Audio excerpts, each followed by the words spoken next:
हमारे सनातनी धर्म शास्त्रों में वर्णित दिव्य ज्ञान के माध्यम से कल्याण ही कल्याण श्रृंखला के अंतर्गत आज की अपनी प्रस्तुति में हम आपको वृद्ध माता पिता की सेवा करने के बारे में एक छोटी सी जानकारी देने का प्रयास कर रहे हैं, जिसे सुनकर आपका मन बहुत प्रसन्न होगा और आपको आनंदमय ज्ञान प्राप्त होगा।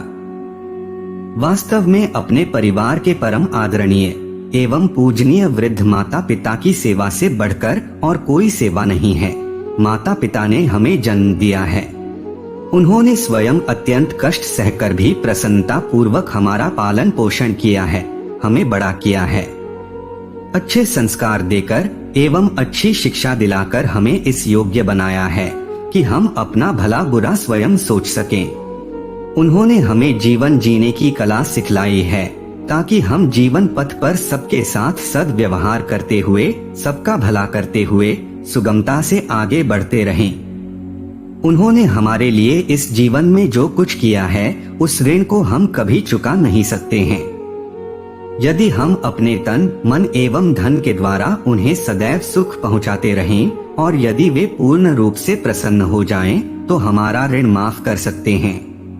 यही एक तरीका है जिसके द्वारा हम उनसे उऋण हो सकते हैं, अन्य कोई भी तरीका नहीं है। अतः हमें अपने वृद्ध माता पिता की सेवा तन, मन एवं धन के द्वारा करनी चाहिए। उनके मन के अनुकूल सब कार्य करके उनका मन प्रसन्न हो जाए, ऐसी अंतःकरण से चेष्टा करनी चाहिए। उनकी आज्ञा पालन करने में अत्यंत तत्परता रखनी चाहिए। हमें यह कभी नहीं भूलना चाहिए कि बचपन में उन्होंने हमारी सभी मांगों को खुशी खुशी पूरा किया था। हमने जो मांगा वह तत्क्षण पाया था। इसलिए हमें भी उचित अनुचित का विचार किए बिना सदैव ही उन्हें प्रसन्न रखने का प्रयास करना चाहिए। हमारा यह कर्तव्य है कि हम अपने माता पिता के हृदय को जरा भी ठेस नहीं पहुंचाएं। उनके मन की रुचि को ध्यान में रखते हुए उनका मन प्रसन्न रखना चाहिए। ऐसा करने से हमें जीवन भर उनके द्वारा हृदय से शुभ आशीषें प्राप्त होती रहेंगी। माता पिता जब तक स्वस्थ रहते हैं, अपने सब कार्य वे स्वयं करते रहते हैं, वे हमसे कुछ भी आशा नहीं रखते हैं। प्रौढ़ावस्था आने के बाद धीरे धीरे जब वे वृद्धावस्था में प्रवेश करते हैं, तभी वे हमसे कुछ आशाएं रखते हैं। हमें उस समय अपना फर्ज निभाने में 100% खरा उतरना होगा। कहा भी गया है कि बुढ़ापा अक्सर बचपन का ही पुनरागमन होता है। वृद्ध माता पिता में भी अक्सर बच्चों जैसी आदतें आ जाती हैं। हमें यह सदैव स्मरण रखना चाहिए कि बचपन में हमने जो कुछ किया था, वृद्धावस्था में वही कार्य हमारे माता पिता कर सकते हैं।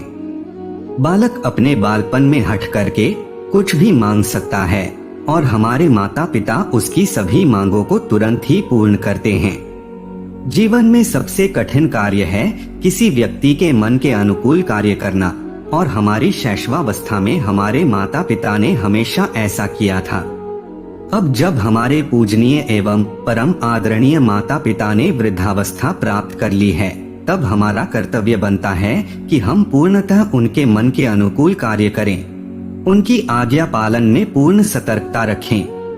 हमें उनकी तन, मन एवं धन से सेवा करने के लिए प्रस्तुत होना चाहिए। वे यदि अस्वस्थ हो जाएं, तो उनकी बहुत ज्यादा देखभाल करनी चाहिए। उन्हें किसी भी प्रकार का कष्ट न हो, यह सावधानी रखना आवश्यक है। उनके मन में जो भी इच्छा हो उसे भरसक पूरा करने का प्रयत्न करना चाहिए। उनकी इच्छा यदि कहीं तीर्थ स्थल में जाने की है, तो उनकी पूर्ण सुख सुविधा का ख्याल रखते हुए वहां जरूर ले जाना चाहिए। उनकी दान पुण्य करने की इच्छा हो तो अपनी सामर्थ्यानुसार उन्हें धन देना चाहिए, जिससे वे अपनी इस इच्छा को पूरी कर सकें। महाकवि संत तुलसीदास जी द्वारा रचित श्री रामचरित मानस में भी आया है कि मातु पिता गुर प्रभु कै बानी, बिना ही विचार करी शुभ जानी। अर्थात माता पिता, गुरु और स्वामी की बात को बिना ही विचारे शुभ समझकर मानना चाहिए। उनकी आज्ञा पालन करने से हमारा सदैव मंगल ही होगा। अतः विचार किए बिना ही उनकी आज्ञा के अनुसार कार्य करना चाहिए। वृद्ध माता पिता की प्रसन्न चित्त होकर सेवा करने से जीवन में हमें सर्वस्व प्राप्त हो जाता है। हमारे जीवन में आयु, विद्या, यश एवं बल की वृद्धि हो जाती है, क्योंकि वे प्रसन्न होकर हृदय से आशीर्वादों की सतत वर्षा करते रहते हैं और जीवन में पग पग पर हमारी रक्षा होती रहती है। माता पिता की महिमा का उल्लेख शिव पुराण में भी मिलता है कि जो पुत्र माता पिता की पूजा करके उनकी प्रदक्षिणा करता है उसे पृथ्वी परिक्रमा जनित फल सुलभ हो जाता है। जो माता पिता को घर छोड़कर तीर्थ यात्रा के लिए जाता है वह उनके मन के विपरीत कार्य करने से पाप का भागी होता है, क्योंकि पुत्र के लिए माता पिता के चरण कमल ही महान तीर्थ हैं। अन्य तीर्थ तो दूर जाने पर प्राप्त होते हैं, परंतु धर्म का साधनभूत यह तीर्थ तो पास में ही सुलभ है। पुत्र के लिए उसके माता पिता और स्त्री के लिए उसका पति सुंदर सुलभ तीर्थ घर में ही विद्यमान है। अतः जीवन में हमारा सर्वोच्च धर्म अपने पूजनीय वृद्ध माता पिता की सेवा ही है, इससे ऊंचा कोई धर्म नहीं है।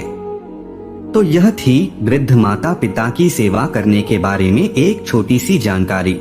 हम आशा करते हैं कि आपको यह जानकारी अच्छी लगी होगी। अगर अच्छी लगी हो तो वीडियो को लाइक करें और हमारे चैनल को सब्सक्राइब करने का कष्ट करें।